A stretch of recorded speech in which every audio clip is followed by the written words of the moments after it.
How to allow TikTok to access your camera and microphone. Hi everyone, I'm here to assist you today. Without any delay, let's jump right in. First, open TikTok. You'll find this kind of screen pop up. Click on plus button, which is located at bottom beside friends and inbox. After you click on plus button, it will give you option to simply allow microphone and camera. You can simply allow from here. If you don't find this, go back, hold on to the TikTok app, and then go to app info.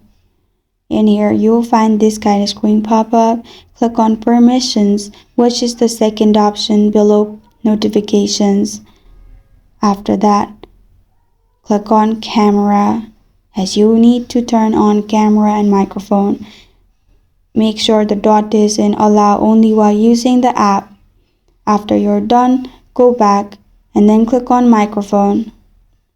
In microphone, do the same, allow only while using this app, and you're good to go. This is how to allow TikTok to access your camera and microphone. Thank you for joining me today. If this video helps you out, please leave a like and subscribe for more. Got a question or want to suggest a topic? Comment below. Thank you for watching.